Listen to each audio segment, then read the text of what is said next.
قل يا عبادي الذين أسرفوا على أنفسهم لا تقنطوا من رحمة الله. السلام عليكم ورحمة الله وبركاته. Ma'asyiral muslimin, jemaah rahimani wa rahimakumullah. Alhamdulillah, kita bersyukur kepada Allah Subhanahu wa taala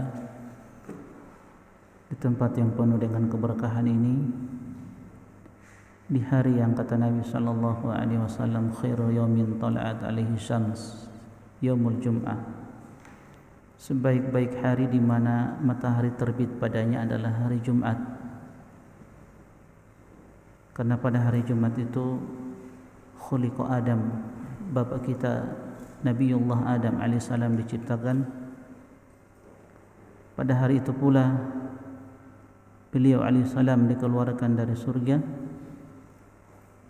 Dan pada hari itu, hari Jumat, tidak akan tegak hari kiamat kecuali pada hari tersebut. Dan Rasulullah sallallahu alaihi wasallam bersabda, "Man shalal qadata fi jama'atin." Siapa yang salat subuh berjamaah, thumma qa'ada yadhkurullaha, kemudian duduk berzikir kepada Allah Subhanahu wa taala. Di antaranya apa yang kita ada padanya saat ini, majelis ilmu, ini bentuk zikir kita kepada Allah Subhanahu wa taala. Thumma shalla raka'ataini. Kemudian dia salat 2 rakaat.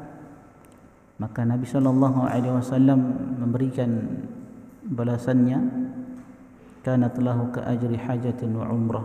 Maka dia akan mendapatkan pahala haji dan umrah tamatin tamah, sempurna. Jadi ini merupakan nikmat yang besar ketika kita duduk di majelis ilmu menunggu terbitnya matahari dan kita sholat 2 rakaat, kita akan mendapatkan pahala yang selama ini diinginkan oleh setiap muslim dan muslimah, mendapatkan pahala haji dan umrah. Dan Rasulullah sallallahu alaihi wasallam bersabda, la yashkurullaha man la yashkurun nas. Tidak bersyukur kepada Allah orang yang tidak mau berterima kasih kepada manusia. Maka sebagai bentuk pengamalan hadis Nabi kita Muhammad sallallahu alaihi wasallam, kita ucapkan jazakumullah khairan kepada DKM Masjid yang telah memberikan kesempatan kepada kami untuk berbagi ilmu dan menjadi sebab terlaksananya majelis ilmu ini. Semoga apa yang kita perbuat pada pagi hari ini mendapatkan keridhaan Allah Subhanahu wa taala. Ma'asyiral muslimin rahimani wa rahimakumullah. Insyaallah kita akan mengangkat satu tema kajian serial kisah-kisah penggugah jiwa. Dan insyaallah pada kisah yang pertama ini kita akan mengangkat sebuah kisah tentang seorang pemuda yang membeli akhiratnya dengan dunianya. Terkadang manusia ini dalam kelalaian, maka perlu diingatkan dan diingatkan terus. Iqtaraba linnasi hisabuhum wa hum fi ghaflatin mu'ridun, kata Allah. Telah dekat hari hisab bagi mereka, bagi manusia. Sedangkan manusia itu masih berada pada kelalaian. Imam Ibnu Katsir rahimahullahu taala ketika mengomentari ayat ini, maksudnya mereka itu meninggalkan kewajiban-kewajiban, tidak melaksanakan perintah Allah Subhanahu wa taala. Mereka tidak mempersiapkan bekal untuk hari akhirat. Sebab di antara peristiwa-peristiwa di hari kiamat nanti yang kita akan alami adalah hari hisab, hari perhitungan amal, di mana semua perbuatan kita, ucapan kita akan dimintakan tanggung jawab oleh Allah Subhanahu wa taala. Waqifuhum innahum mas'ulun, kata Allah. Berhentikan mereka dan tanyakan mereka terhadap apa yang pernah mereka perbuat, apa yang pernah mereka ucapkan ketika di dunia. Maka insya Allah kita akan mengambil ibrah, mengambil pelajaran dari satu kisah seorang pemuda yang masuk Islam dari kalangan sahabat Nabi sallallahu alaihi wasallam. Siapa beliau? Sa'id bin Amir Al-Jumahi radhiyallahu taala anhu. Beliau adalah seorang sahabat yang disebutkan oleh para ulama rajulun ishtaral akhirah bidunya. Seorang pemuda yang membeli akhiratnya dengan dunianya. Ma'asyiral muslimin, jemaah rahimani wa rahimakumullah. Allah Subhanahu wa taala di dalam Al-Qur'an telah mengibaratkan kehidupan manusia itu sebagai seorang pedagang. Kehidupan manusia, kehidupan modal manusia itu adalah kehidupan mereka, dan keuntungannya adalah surga Allah Subhanahu wa taala. Jadi modal utama kita adalah kehidupan kita, dan keuntungan yang ingin kita dapatkan adalah surga Allah Subhanahu wa taala. Sesuatu yang sangat mahal. Yang kata Nabi sallallahu alaihi wasallam, ala inna sil'atallahi ghaliyah, ala inna sil'atallahi ghaliyah,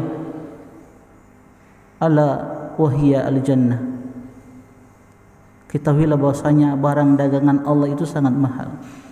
Barang dagangan Allah Subhanahu wa taala itu sangat mahal. Ketahuilah bahwasanya barang dagangan Allah yang mahal itu adalah surga Allah Subhanahu wa taala. Maka dia tidak akan diraih kecuali dengan mujahadah, dengan kesungguhan. Innallaha ashtara minal mu'minina anfusahum wa amwalahum bi anna lahumul jannah. Sesungguhnya kata Allah, dia telah membeli dari orang-orang beriman jiwa dan harta-harta mereka. Apa balasan yang Allah berikan kepada mereka? Bi anna lahumul jannah. Maka bagi mereka adalah surga Allah Subhanahu wa taala. Inilah kesuksesan yang sesungguhnya yang kita raih, yang kita dapatkan. Jadi kesuksesan itu ketika seorang muslim, muslimah bisa masuk ke dalam surga Allah Subhanahu wa taala. Jadi hakikat dari kesuksesan bukan dengan banyaknya gelar yang dia dapatkan, bertumpuk-tumpuk gelar, bukan dengan tingginya pangkat dan jabatan. Tapi kesuksesan dalam perspektif Islam, faman zuhziha 'anil nar wa udkhilal jannah faqad faz. Siapa yang dijauhkan dari neraka kata Allah dan dimasukkan ke dalam surga, faqad faz. Itulah orang-orang yang sukses. Itulah orang-orang yang mendapatkan kemenangan. Itulah orang-orang yang beruntung. Nah, ini didapatkan oleh sahabat yang mulia ini, Sa'id bin Amir Al-Jumahi radhiyallahu ta'ala anhu. Sebelum kita sebutkan tentang beliau ini, kita akan menyebutkan sebab keislaman beliau radhiyallahu taala anhu.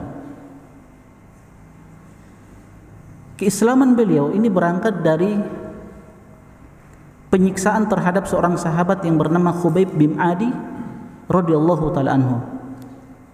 Khubayb bin Adi ini adalah salah satu utusan dari utusan-utusan Nabi sallallahu alaihi wasallam yang diutus sebagai seorang intelijen dalam satu misi intelijen untuk mengetahui keadaan orang-orang Quraisy di Mekah setelah atau pasca perang Badar. Ada beberapa sahabat yang diutus oleh Nabi sallallahu alaihi wasallam. Qaddarallah, Khubayb bin Adi radhiyallahu taala anhu tertangkap oleh orang-orang Quraisy ketika itu. Dan orang-orang Quraisy ketika itu setelah perang Badar kan dalam keadaan marah, dalam keadaan emosi, karena karib kerabat mereka banyak yang meninggal pada perang Badar. Jadi mereka dendam kepada Nabi Muhammad SAW, dan itu mereka lampiaskan kepada sahabat Khubayb bin Adi radhiyallahu taala anhu.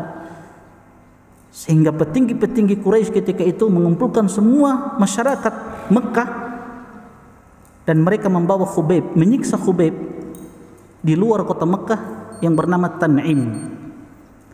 Tan'im ini satu tempat sekarang kalau antum pergi umroh, pergi haji, sekarang ada Masjid Aisyah, mikotnya penduduk Mekah.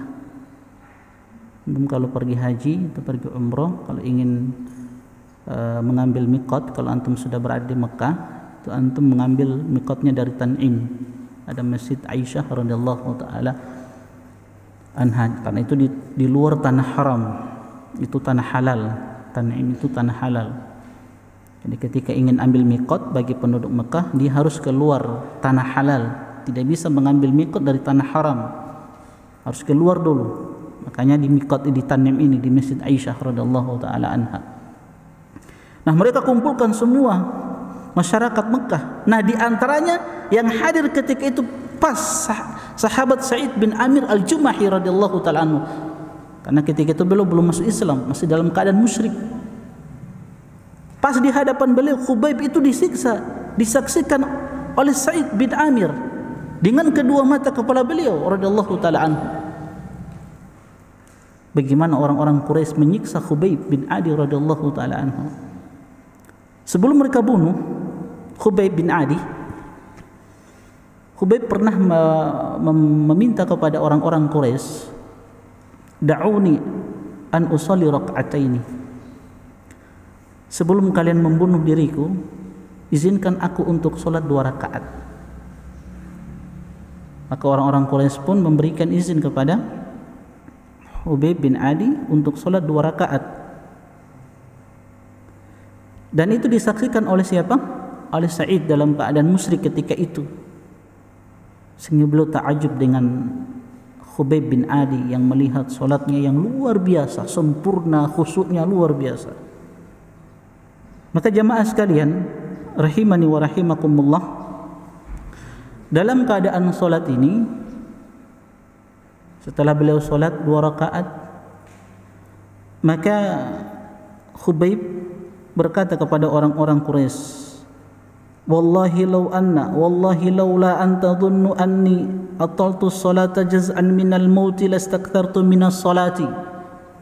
Demi Allah, kalau seandainya kalian tidak menganggap aku ini takut mati, lastakthartu minas salati, sungguh aku akan panjangkan salat ini, salat 2 rakaat. Dan beliau adalah orang yang pertama kali memberikan contoh salat 2 rakaat sebelum dieksekusi. Setelah itu jamaah sekalian, beliau Khubayb bin Adi, kita masih bercerita tentang Khubayb yang menjadi sebab Sa'id bin Amir Al-Jumahi masuk Islam. Setelah itu beliau melantunkan syair-syair. Panjang syairnya saya ringkas, saya ambil saja yang penting. Di antara syairnya yang beliau lantunkan ketika itu, beliau mengatakan, falastu ubali hina uqtalu muslima ala ay jambin kana lillahi masri'i wa dhalika fi dhatil ilahi in wa iyasha wa yubariku ala awsali salwi mumazza'i. Beliau katakan dalam syairnya sebelum dibunuh ini, aku tidak peduli tatkala orang aku terbunuh dalam keadaan muslim. Lihat bagaimana keyakinan, keteguhan seorang muslim. Falastu ubali hina uqtalu muslimah. Jadi aku tidak peduli ketika mereka membunuh sedangkan aku dalam keadaan muslim, dalam keadaan mengikuti Nabi sallallahu alaihi wasallam. Karena kita tahu bersama jemaah sekalian rahimani wa rahimakumullah, seseorang itu ketika dia wafat di atas Islam, seseorang ketika wafat di atas sunnah Nabi sallallahu alaihi wasallam, itu merupakan kebaikan yang besar yang dia bawa di hadapan Allah Subhanahu wa taala. Yang kata Imam Ahmad rahimahullahu taala, man mata ala sunnah mata alal khairi kulli. Siapa yang meninggal di atas keislamannya, yang meninggal di atas sunnah-sunnah Nabi sallallahu alaihi wasallam, mata alal khairi kulli, maka dia telah mati di atas seluruh kebaikan. Makanya beliau mengatakan, falastu ubali, aku tidak peduli mereka membunuh aku sedangkan aku dalam keadaan muslim. Karena surga yang mereka inginkan. Ala ay jambin kana lillahi masri'i, di tempat mana saja nyawaku dihilangkan, nyawaku diambil, sungguh hidup dan matiku untuk Allah Subhanahu wa taala. Ini kan keteguhan yang luar biasa, tauhid yang luar biasa. Ini peristiwa setelah perang Badar, kan berarti Nabi sallallahu alaihi wasallam sudah hijrah ke kota Madinah. 13 tahun Nabi berdakwah di Mekah, menanamkan tauhid. Sehingga lihat hasilnya bagaimana keteguhan para sahabat di dalam mempertahankan keimanan mereka. Kalaupun dibunuh, hilang nyawaku, beliau katakan hidup dan matiku untuk Allah Subhanahu wa taala. Wa dzalika fi dzatil ilahi wa iyasha yubariku ala awsali shalwi mumazzai. Demikianlah kalau Allah telah berkehendak. Kalau Allah sudah menetapkan sesuatu yang tidak bisa kita menghindar darinya. Ini juga tauhid, bahwa semua yang terjadi itu tidak lepas dari kehendak Allah Subhanahu wa taala. Apa yang terjadi pada diri kita di muka bumi ini itu tidak lepas dari kehendak Allah Subhanahu wa taala. Kita bisa hadir di majelis ilmu ini kehendak Allah Subhanahu wa taala. Makanya di antara yang disyariatkan untuk diucapkan ketika kita mendengarkan hayya 'alas shalah, hayya 'alal falah, ketika diajak untuk menuju kemenangan, keberuntungan, apa yang kita ucapkan? La haula wala quwata illa billah. Tidak ada daya kekuatan kecuali datang dari Allah Subhanahu wa taala. Itu kehendak Allah. Jadi kita bisa duduk di majelis ilmu ini kehendak Allah Subhanahu wa taala. Yubariku ala awsali salwa mumazzai. Maka aku akan diberkahi oleh Allah Subhanahu wa taala seluruh anggota tubuhku yang terkoyak, yang dicincang-cincang oleh mereka pasti akan diberkahi oleh Allah Subhanahu wa taala. Nah, setelah itu Khubayb bin Adi radhiyallahu taala anhu mulai disiksa oleh orang-orang Quraisy. Dicincang, penyiksaan yang luar biasa karena dendamnya mereka kepada Muhammad sallallahu alaihi wasallam setelah perang Badar kalah. Maka jemaah sekalian, ini disaksikan oleh Sa'id bin Amir al-Jumahi radhiyallahu taala anhu. Sebelum beliau dibunuh, beliau diberikan tawaran kebebasan. Siapa? Khubayb bin Adi. Apa kata orang-orang Quraisy, petinggi-petinggi Quraisy? Atuhibbu anna Muhammadan makanak? Jadi ada tawaran kebebasan.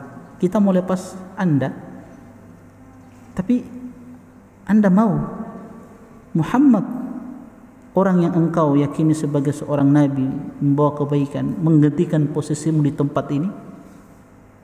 Apa kata Khubayb bin Adi radhiyallahu taala anhu? Wallahi ma uhibbu anni fi ahli wa anna Muhammadan yushaqu bi syauqa. Demi Allah, aku tidak ingin berada di tengah-tengah keluargaku, istri dan anak-anakku, sedangkan Muhammad disiksa. Jangankan disiksa, tertusuk dengan sebuah duri, aku tidak ridho, apalagi menggantikan posisiku di tempat ini. Kemudian Khubayb bin Adi berdoa kepada Allah Subhanahu wa taala karena beliau tidak terima. Apa di antara doa yang diucapkan beliau? Allahumma ahsihim adada waqtulhum badada wala tugadir minhum ahada. Ya Allah, hitung mereka semua masyarakat Mekah ketika itu, di antaranya Said ada ketika itu. Hitung mereka semua ya Allah. Waqtulhum badada, binasakan mereka, wala tugadir minhum ahada, dan jangan sisakan satu pun di antara mereka. Ini di antara doa yang sering kita dengarkan oleh imam-imam kita kalau berdoa ketika kaum muslimin dibunuh, dibantai di beberapa wilayah, di beberapa negara. Nah, di antara doa yang sering kita dengarkan dari imam-imam kita doa ini. Ini doa dari Khubayb bin Adi radhiyallahu taala. Allahumma ahsihim adada waqtulhum badada wala tugadir minhum ahada. Ya Allah, hitung mereka semua ya Allah. Binasakan semuanya dan jangan sisakan satu pun di antara mereka. Semua binasakan ya Allah. Ini terngiang-ngiang di telinga Sa'id bin Amir. Terus terbayang pada Sa'id bin Amir al-Jumahi rahimahullahu taala. Maka beliau pun dibunuh. Setelah beliau dibunuh radhiyallahu taala anhu, pulanglah semua masyarakat Mekah. Tersisa siapa? Sa'id bin Amir al-Jumahi radhiyallahu taala anhu. Beliau merenungi, melihat keadaan Khubayb bin Adi ketika itu. Nah, jemaah sekalian rahimani wa rahimakumullah, para ulama menyebutkan peristiwa Khubayb ini memberikan beberapa pelajaran kepada Sa'id bin Amir. Dia seorang pemuda yang cerdas, zuhud, bertakwa, ahli ibadah. Tapi sebelum beliau masuk Islam, ada beberapa pelajaran dari peristiwa Khubayb ini yang membekas pada diri Sa'id bin Amir. Apa pelajaran-pelajaran tersebut? Ini disebutkan oleh para ulama kita. Yang pertama, annal hayata haqqah aqidatun wa jihadun fi sabilil aqidah hatal maut. Kehidupan sejati itu adalah jihad di jalan Allah Subhanahu wa taala di dalam mempertahankan akidahnya sampai datang kematian padanya. Itu kehidupan sejati ketika seseorang mempertahankan akidahnya sampai kematian menjemputnya. Ada sebagian orang baru diberikan musibah sedikit saja, dia gadaikan akidahnya, waliyadzubillah, karena ingin mendapatkan secul dari kenikmatan dunia, karena ingin mendapatkan pangkat jabatan, dia gadaikan akidahnya, waliyadzubillah. Padahal Allah berfirman, ya ayyuhalladzina amanu, wahai orang-orang yang beriman, ittaqullaha haqqa tuqatih, bertakwalah kepada Allah dengan sebenar-benar ketakwaan, wala tamutunna illa wa antum muslimun, dan jangan sekali-kali kalian mati kecuali dalam keadaan Islam, di atas sunnah, di atas akidah yang benar. Jadi ini pelajaran yang membekas pada sahabat Sa'id bin Amir al-Jumahi radhiyallahu ta'ala anhu, bahwa kehidupan yang sejati itu adalah jihad di jalan Allah, mempertahankan akidahnya sampai kematian menjemputnya. Kedua, kata para ulama, innal iman ar-rasikh yaf'alul a'ajib wa yasna'ul mu'jizat. Peristiwa kematian Khubayb ini mengajarkan kepada Sa'id bin Amir bahwa iman yang terpancang kuat di dalam hatinya itu bisa melahirkan keajaiban-keajaiban. Iman yang tertancap kuat dalam diri kita itu bisa melahirkan keajaiban-keajaiban. Di antara keajaibannya itu ketika Said melihat bagaimana teguhnya Khubayb di dalam mempertahankan keimanannya. Kadang seseorang itu ketika dia teguh di dalam keimanannya, dalam pendiriannya, dalam prinsipnya, itu akan membukakan kebaikan untuk orang lain, menjadi sebab hidayah bagi orang lain. Di antaranya Sa'id bin Amir, keteguhan Khubayb di dalam mempertahankan keimanannya itu menjadi sebab dia masuk Islam. Ketiga, anna ar-rajul alladhi yuhibbuhu ashabuhu qul hadzal hub innama huwa nabiyyun mu'ayyid minas sama. Khubayb mengajarkan kepada Sa'id, seorang laki-laki yang dicintai sedemikian rupa dengan hebatnya cinta yang mereka berikan kepadanya adalah seorang nabi yang mendapatkan pertolongan dari langit, maksudnya dari Allah Subhanahu wa taala. Siapa? Nabi Muhammad sallallahu alaihi wasallam. Jadi Sa'id itu melihat bagaimana kehebatan Khubayb di dalam mencintai Nabi sallallahu alaihi wasallam. Dan ini juga pernah diungkapkan oleh sahabat Urwah sebelum beliau masuk Islam. Urwah pernah mengatakan, wallahi demi Allah ma ra'aitu malikan qad yu'azzimuhu ashabuhu ma yu'azzimu ashabu Muhammadin Muhammada sallallahu alaihi wasallam. Kata Urwah, demi Allah, aku belum pernah melihat seorang raja pun yang diagungkan oleh pengikut-pengikutnya sebagaimana sahabat-sahabat Nabi mengagungkan Nabi sallallahu alaihi wasallam, sebagaimana sahabat-sahabat Nabi mencintai Nabi Muhammad sallallahu alaihi wasallam. Ini kecintaan yang luar biasa. Dan beginilah kita di dalam mencintai Nabi sallallahu alaihi wasallam, membela beliau, menjaga sunnah-sunnah beliau, mengajarkan sunnah-sunnah beliau. Ini bentuk kecintaan kita kepada Nabi Muhammad sallallahu alaihi wasallam. Ini 3 pelajaran yang disebutkan oleh para ulama dari peristiwa Khubayb yang menjadikan Sa'id bin Amir itu masuk Islam. Nah, akhirnya ma'asyiral muslimin rahimani wa rahimakumullah, Sa'id pun mengumumkan keislamannya. Diumumkan dan dia berlepas diri dari dosa-dosa yang dilakukan oleh orang-orang Quraisy di dalam menyiksa Khubayb bin Adi. Dia pun masuk Islam. Setelah dia masuk Islam, beliau hijrah ke kota Madinah. Pasca perang Badar, Nabi berada di Madinah dengan sahabat-sahabat yang lain, maka tinggalkan Mekah. Ini juga mengajarkan kepada kita untuk hijrah itu untuk mempertahankan keimanan, kita harus hijrah. Kalau di satu wilayah, di satu tempat kita tidak bisa mendapatkan kebaikan-kebaikan dan sulit untuk memperoleh kebaikan, maka kita harus hijrah, meninggalkan tempat tersebut. Sebagaimana Sa'id bin Amir, dia pun hijrah ke kota Madinah bersama Nabi sallallahu alaihi wasallam. Hidup lama beliau bersama Nabi sallallahu alaihi wasallam, bahkan beliau mengikuti beberapa perang bersama Nabi sallallahu alaihi wasallam. Nah, sampai Nabi, singkat cerita, sampai Nabi sallallahu alaihi wasallam meninggal.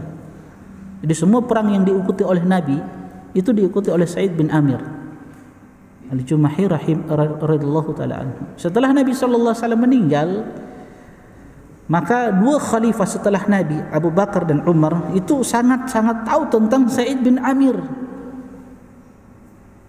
Bagaimana kesalehannya, ketakwaannya, ibadah beliau kepada Allah Subhanahu wa taala. Makanya Sa'id bin Amir ini dijadikan sebagai penasehat untuk dua khalifah ini, Abu Bakar dan Umar radhiyallahu taala anhuma. Nah, di masa kepemimpinan Umar radhiyallahu taala anhu, setelah Umar diangkat menjadi Amirul Mukminin, nah ada sebuah nasihat yang diberikan oleh Sa'id kepada Umar radhiyallahu taala anhu. Apa nasihat tersebut? Ketika beliau diangkat sebagai seorang pemimpin, Amirul Mukminin Umar ibn Khattab. Kata Sa'id kepada Umar, "Ya Umar, wahai Umar, usika an takshallaha fin nas wa la takshan nas fillah." Wahai Umar, aku wasiatkan kepadamu, aku berpesan kepadamu agar engkau bertakwa kepada Allah Subhanahu wa taala dalam bermuamalah dengan manusia, dalam bermuamalah dengan rakyatmu. Aku wasiatkan untuk bertakwa kepada Allah Subhanahu wa taala dan jangan takut kepada manusia. Ketika engkau ingin melakukan kebaikan, jangan pernah takut kepada manusia. Jangan takut dari celaan-celaan manusia. Kadang kita ini jamaah sekalian untuk melakukan kebaikan, kadang selalu mencari ridho manusia. Kadang seperti itu, mencari ridho manusia. Kadang kita meninggalkan ridho Allah Subhanahu wa taala. Wa alla yukhalifu qauluka fi'laka. Janganlah kata-katamu, ucapanmu menyelisihi perbuatanmu. Fa inna khairal qauli ma saddaqahul fi'lu. Karena sebaik-baik ucapan adalah apa yang dibenarkan oleh perbuatan. Jangan sampai apa yang kita ucapkan berbeda dengan apa yang kita perbuat. Sebaik-baik ucapan itu apa yang dibenarkan oleh perbuatan. Ya Umar, wahai Umar, akim wajhaka liman wallaka Allahu amrahu min ba'idil muslimina wa qaribihim. Wahai Umar, hadapkan wajahmu. Maksudnya perhatikanlah orang-orang yang Allah Subhanahu wa taala serahkan perkara mereka kepadamu. Engkau diberikan amanah sebagai seorang pemimpin, perhatikan rakyatmu. Baik itu dari kalangan kaum muslimin terdekat ataupun orang-orang yang jauh. Baik itu karib kerabatmu ataupun orang-orang yang jauh yang bukan karib kerabatmu. Engkau harus perhatikan mereka. Wa ahbib lahum ma tuhibbu li nafsik wa ahla baitik. Cintailah sesuatu yang dicintai oleh dirimu dan keluargamu. Waqrah lahum ma tukrihu li nafsik wa ahla baitik. Dan bencilah sesuatu yang mereka tidak sukai sebagaimana engkau benci sesuatu itu terjadi pada dirimu. Jadi benci sesuatu yang mereka tidak suka yang menimpa mereka sebagaimana ketika sesuatu itu menimpa dirimu engkau benci. Sebagaimana sabda Nabi sallallahu alaihi wasallam, la yu'minu ahadukum hatta yuhibba li akhihi ma yuhibbu li nafsi. Tidak akan sempurna keimanan seorang hamba sampai dia mencintai dirinya sampai dia mencintai saudaranya sebagaimana dia mencintai dirinya.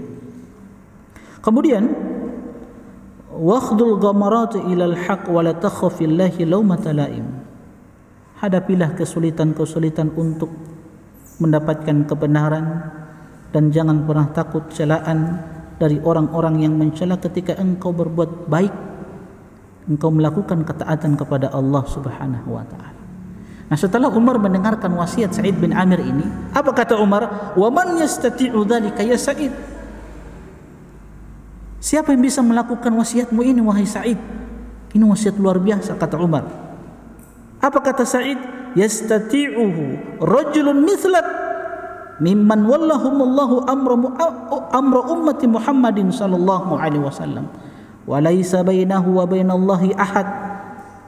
Hal ini tidak bisa dilakukan kecuali orang-orang sepertimu. Saya tahu bagaimana kehebatan Umar, ketakwaan Umar. Allah tahu, dan ini tidak bisa dilakukan oleh manusia kecuali orang-orang sepertimu yang Allah telah berikan amanah ini untuk diemban perkara umat Muhammad sallallahu alaihi wasallam.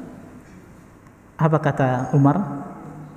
Ya Sa'id, inna muwalluka ala ahli Hims. Oke, kalau begitu anak angkat antum sebagai gubernur wilayah Syam, gubernur kota Hims di wilayah Syam. Kalau kalian percayakan aku sebagai pemimpin, kalau begitu Sa'id, antum anak angkat sebagai gubernur untuk kota Hims di negeri Syam. Apa kata Sa'id? Sa'id menerima, ini tawaran jadi gubernur. Kata Sa'id, ya Umar, nasyattukallah ala taftinani. Wahai Umar, dengan nama Allah aku mohon kepadamu, jangan angkat aku sebagai seorang gubernur. Sungguh engkau telah memberikan fitnah kepadaku. Pangkat jabatan itu sebagai fitnah, jamaah sekalian, yang kita akan dimintakan pertanggungjawaban. Yang kata Nabi, kullukum ra'in wa kullukum mas'ulun an ra'iyatihi. Setiap kalian adalah pemimpin, dan setiap pemimpin akan dimintakan pertanggungjawaban oleh Allah Subhanahu wa taala. Karena ini berat. Apalagi Hims, kota di Syam. Ini kota yang digelari Kuwaifah. Kuwaifah itu bentuk dari kata-kata Kufa. Itu bentuk bentuk dari kota Kufa. Kufa kecil kalau kita mau terjemahkan. Jadi Hims itu adalah Kuwaifah, kota kecil dari Kufa. Kenapa disamakan dengan Kufa? Karena Kufa itu penduduknya itu banyak mengadukan tentang gubernur mereka. Itu sama di Syam juga begitu, di Hims itu seperti itu. Penduduk Hims itu banyak mengadukan tentang gubernur. Dan Hims itu adalah kota yang luar biasa fitnahnya. Makanya kata Sa'id, ala taftinani ya Umar, jangan jatuhkan aku ke dalam fitnah wahai Umar, sebab itu adalah fitnah, cobaan. Maksudnya fitnah itu cobaan, ujian. Faghadiba Umar. Lantas apa? Umar pun marah ketika mendengarkan statement ini. Apa kata Umar? Waihakum wada'tum hadal amra fi unuki thumma takhalaitum anni. Celaka kalian, ya, kalian telah meletakkan perkara ini di pundakku sedangkan kalian berlepas diri dariku. Artinya kalian sudah percayakan aku sebagai pemimpin kalian, Amirul Mukminin. Nah, lantas aku tunjuk kalian sebagai gubernur di satu wilayah, kemudian kalian berlepas diri. Ya, makanya beliau katakan, waihakum, celaka kalian kalau begitu. Wallahi la ada'uka, aku tidak akan biarkan. Tetap ana tunjuk antum sebagai gubernur. Lihat bagaimana ya. Subhanallah, kalau kita kan ya, kita yang cari. Kita yang mau kan kalau ditawarkan begitu. Jangankan ditawarkan, kita yang cari-cari jabatan, pangkat.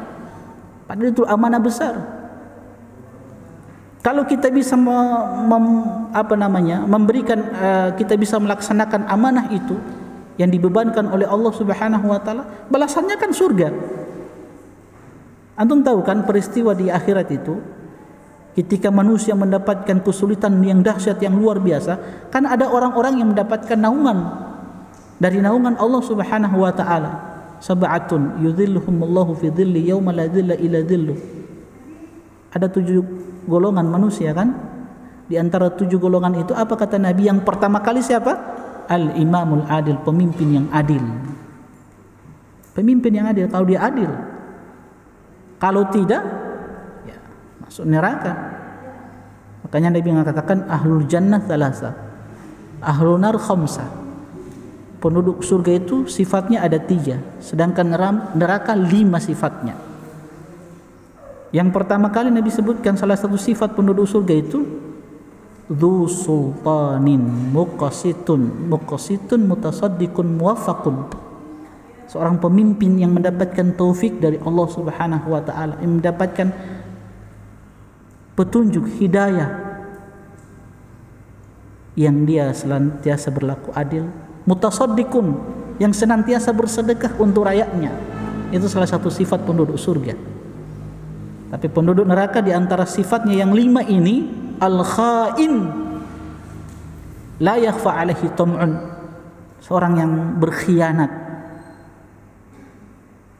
Kemudian kata Nabi yang pertama itu ahlun nar khamsah itu yang 5 ini, yang pertama itu yang Nabi SAW sebutkan ad-dha'ifu la zubra lahu. Tapi yang Nabi sebutkan pertama kali itu ad-dha'if la zubra lahu, orang yang lemah, yang tidak punya prinsip di dalam beragama.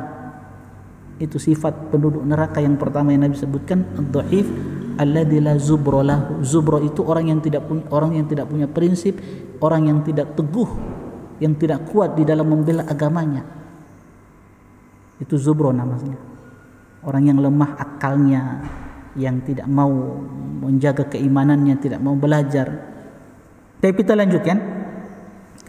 Jadi la ad'uka, aku tidak akan biarkan engkau wahai Sa'id. Thumma wallahu ala Hims. Kemudian beliau tunjuk Sa'id bin Amir sebagai seorang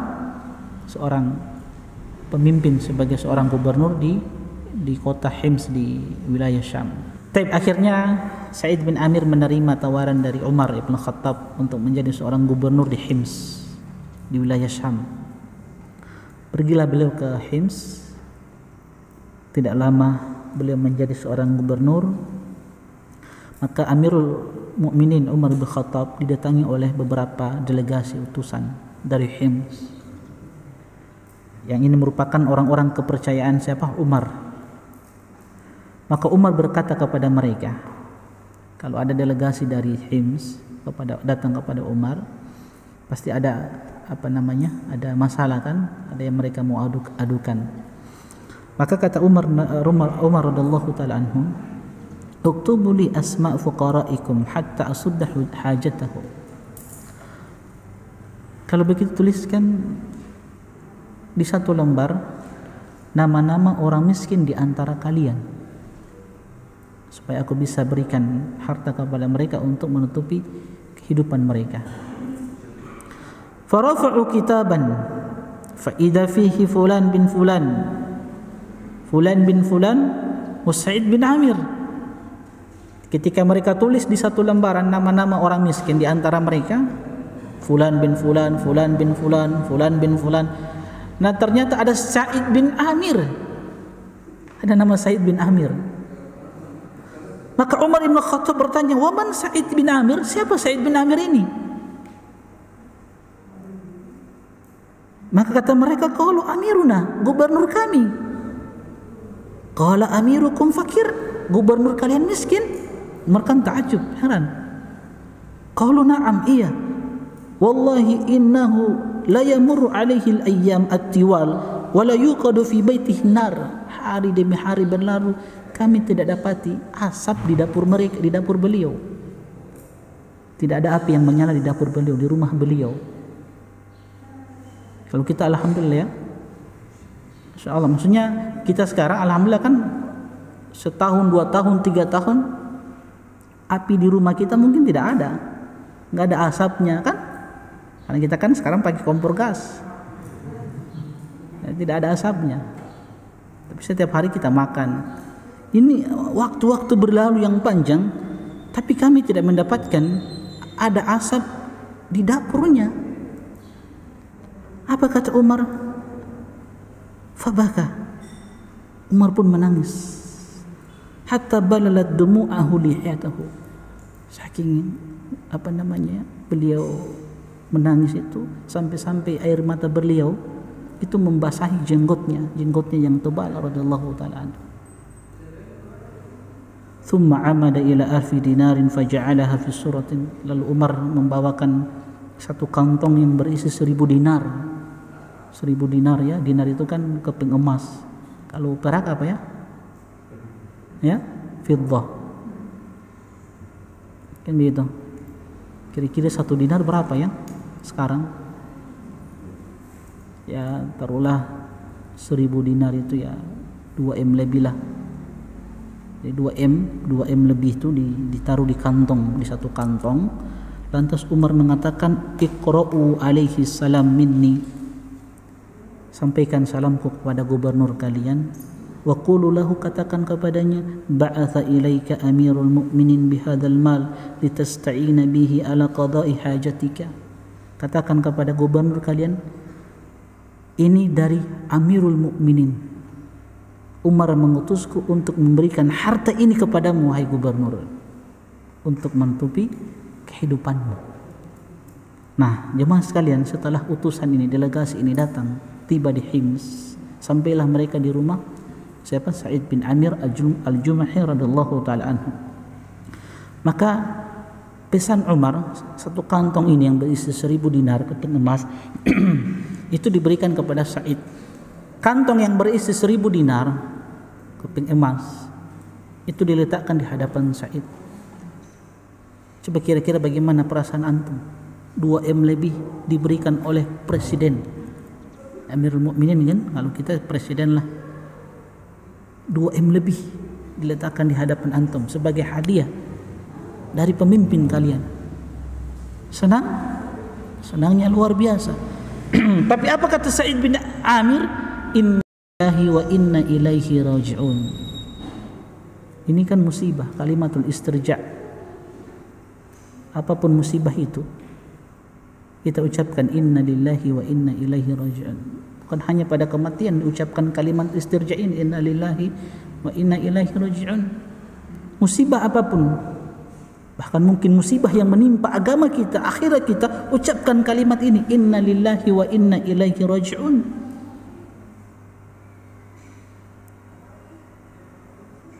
Istrinya siapa? Sa'id, mendengarkan Sa'id mengucapkan kalimatul istirja'.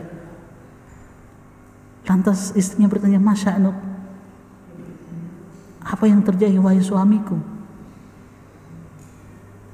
Amata Amirul Mukminin? Apakah Amirul Mukminin Umar meninggal, wafat? Kata beliau, bal a'dham min dzalik, bahkan lebih dahsyat dari itu. Kalaupun Umar meninggal, itu bukan perkara yang dahsyat bagiku. Bahkan lebih dahsyat dari itu, lebih besar dari itu. Apa kata istrinya? Ausibal muslimuna fi waqa'ah. Apakah kaum muslimin ditimpa kekalahan pada satu peperangan? Kata beliau, bal a'dham min dzalik, bahkan lebih besar dari itu. Kalaupun kaum muslimin terbunuh di satu peperangan, bagiku itu bukan sesuatu yang besar. Ada yang lebih besar dari itu. Apa kata suaminya? Dakhalat alayya dunya litubsida akhirati. Dunia masuk kepadaku untuk menghancurkan kehidupan akhiratku. Ini kan 1000 dinar kan banyak. Tapi istrinya mengatakan, Masya Allah, ini istri yang soleha. Tapi istrinya tidak tahu kalau ada 1000 dinar. Makanya istrinya mengatakan apa? Takhallas minha, kalau begitu lepaskan. Berlepas diri dari fitnah tersebut. Wahiya la tadri min amri dananir syai'an. Dan beliau tidak tahu kalau kantong itu berisi apa? 1000 dinar. Kata Said, anti mau bantu aku untuk melepaskan ini? Kata istrinya, na'am, iya. Tapi dia tahu ya kalau ini adalah uang 1000 dinar. Di satu riwayat ternyata istrinya tahu bahwasanya ini adalah 1000 dinar. Makanya di satu riwayat istrinya berkata, rahimakallah law kunta hasabta minha syai'an nasta'inu bihi. Semoga Allah merahmatimu wahai suamiku, sekiranya sebagiannya saja engkau simpan untuk kami untuk memenuhi kebutuhan kita sewaktu-waktu nanti. Itu di satu riwayat. Ternyata istrinya tahu bahwa itu adalah 1000 dinar. Kalau begitu simpankan sebagiannya untuk kita pakai untuk kebutuhan kita. Coba lihat jawaban siapa? Jawaban Sa'id. Aku pernah mendengar Rasulullah sallallahu alaihi wasallam, wahai istriku, ada hadis dari Nabi sallallahu alaihi wasallam. Apa kata Nabi sallallahu alaihi wasallam? "Lau tala'at imra'atun min nisa'i ahli jannah ila ahli al-ard, la mala'at rihum misk." Aku pernah mendengar Nabi sallallahu alaihi wasallam bersabda, seandainya satu orang saja dari para bidadari menampakkan wajahnya di bumi ini, la mala'at rihu misk, niscaya bumi ini akan dipenuhi oleh aroma minyak kasturi. Lantas apa kata Sa'id kepada istrinya? Wa inni wallahi, demi Allah, ma kuntu li akhtaraki alaihim, demi Allah aku lebih memilih mereka bidadari daripada dirimu. Fasakatat, sehingga istrinya pun terdiam. Kadang seperti itu, harus memang dibawakan dalil istri itu supaya diam. Kenapa? Istri itu kan jadi fitnah kan? Jadi fitnah. Istri itu terkadang fitnah. Istri itu terkadang menghancurkan agama suaminya. Istri itu yang menjadikan suami bermaksiat kepada Allah Subhanahu wa taala. Makanya bahasa Al-Qur'an apa?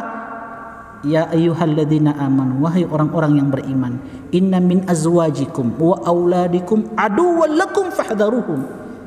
Di antara istri-istri kalian, itu dalam bentuk jamak, di antara istri-istri kalian, anak-anak kalian, aduwwan lakum, adalah musuh yang nyata bagi kalian. Fahdharuhum, hati-hati dengan istri kalian. Dia adalah fitnah. Kadang suami ingin bersedekah, jangan dulu, kita masih mau beli televisi, mau beli AC, mau beli mobil baru, kan begitu. Ini kalau suami mau bersedekah. Kalau suami ingin, masya Allah, ingin menegakkan sunnah-sunnah Nabi Sallallahu Alaihi Wasallam, mulai mengenal sunnah kan? Mengenal sunnah itu biasa sudah, artinya sudah mulai memelihara jenggotnya, ya, celananya mungkin sudah di atas mata kaki. Ya. Nah, istri yang tidak soleha, dia akan katakan, janganlah, nanti apa kata tetangga, omongan orang-orang, nanti dikatakan teroris lah. Nah, begitu biasa kan istri yang tidak soleha. Harus dibawakan dalil. Ada bidadari yang menunggu diriku, kan begitu. Kalau anti siap denganku, oke, terima keadaan ini. Kalau tidak, silakan. Anak cari istri lain. Karena gitu. Ya, ini kan kata Sa'id begitu. Aku lebih memilih bidadari-bidadari daripada dirimu. Karena itu janji Nabi sallallahu alaihi wasallam. Fa akhadha dananir fa ja'alaha fi surarin thumma waza'aha ala fuqara'il muslimin. Oke, kalau begitu kata istrinya, ya sudah, kita bagikan saja uang ini kepada fakir miskin. Ya sudah. Insyaallah kita lanjutkan pada pertemuan selanjutnya. Ya, insyaallah ya. Karena kita dibatasi oleh waktu dan kita juga diberikan kesempatan oleh. Masih banyak sebenarnya kisahnya ini, masih panjang. Tapi insyaallah kita cari waktu lain lah, insyaallah. Karena kalau kita mau selesaikan kisah ini mungkin sampai jam 7. Kalau antum mau siap sampai jam 7, tidak apa, kita lanjutkan sampai jam 7. Masih banyak pelajaran yang kita mau ambil kan dari kisah ini. Wallahu ta'ala alam. Insyaallah kita lanjutkan pada pertemuan-pertemuan selanjutnya insyaallah di waktu yang lain. Semoga yang sedikit ini bermanfaat dan semoga yang sedikit ini memberikan sebuah pengetahuan kepada kita tentang bagaimana keadaan sahabat-sahabat Nabi sallallahu alaihi wasallam di dalam berinteraksi dengan agama Allah Subhanahu wa taala, dan insyaallah kita akan mengambil ibrah pada pertemuan selanjutnya yang mudah-mudahan ini sebagai bekal untuk kita semua dan sebagai bekal untuk menguatkan keimanan, ketakwaan kita, apalagi kita di zaman yang penuh dengan fitnah-fitnah ini. Kita butuh nasihat-nasihat yang kita ambil dari kisah-kisah para sahabat Nabi sallallahu alaihi wasallam. Kadang kita ini beberapa para penceramah ya bawakan kisah-kisah khurafat, kisah-kisah yang tidak ada asal usulnya. Kadang curhat, ustadznya curhat tentang kisahnya. Coba dia bawakan kisah para sahabat, kisah para nabi, para rasul. Itu kan memberikan sebuah kekuatan kepada kita. Beginilah sahabat-sahabat Nabi di dalam berinteraksi, bagaimana orientasi hidup mereka adalah akhirat. Itu harusnya yang dibawakan, diceritakan kepada kaum muslimin tentang perjuangan mereka, hidup mereka. Kadang anak pribadi kalau kita baca ini ya, baca kisah-kisah sahabat itu kadang demi Allah kita tidak akan percaya apa yang kita dengarkan dari kisah-kisah mereka. Karena mungkin kita akan katakan ini dongeng. Antum kalau baca kisah sahabat-sahabat yang lain, khususnya 4 itu, Abu Bakar, Umar, Utsman, Ali, dan sahabat-sahabat yang lain, antum tidak akan percaya kok ada manusia-manusia seperti ini. Kita akan katakan, kalau tidak kuat iman kita akan katakan ini cerita dongeng semua ini. Karena sesuatu yang kita tidak akan di luar nalar kita ini. Ada orang-orang seperti ini, Said bin Amir, yang dia jual dunianya untuk mendapatkan akhirat. Kita tidak akan percaya. Kenapa kita belajar kisah-kisah mereka? Ya, mudah-mudahan kita dipertemukan oleh Allah Subhanahu wa taala dengan mereka. Kita berkumpul dengan mereka di surga Allah Subhanahu wa taala. Kita ingin lihat seperti apa Abu Bakar itu, seperti apa Umar, seperti apa Utsman, Ali, Said bin Amir, Abdullah bin Mas'ud, Ibnu Abbas. Bagaimana mereka ini? Itu yang kita inginkan dari pelajaran kisah-kisah mereka. Terkhusus Nabi kita Muhammad sallallahu alaihi wasallam. Lebih dan kurangnya mohon dimaafkan. Subhanakallahumma bihamdik, asyhadu an la ilaha illa anta, astaghfiruka wa atubu ilaik. Assalamualaikum warahmatullahi wabarakatuh. يا عبادي الذين أسرفوا على أنفسهم لا تقنطوا من رحمة الله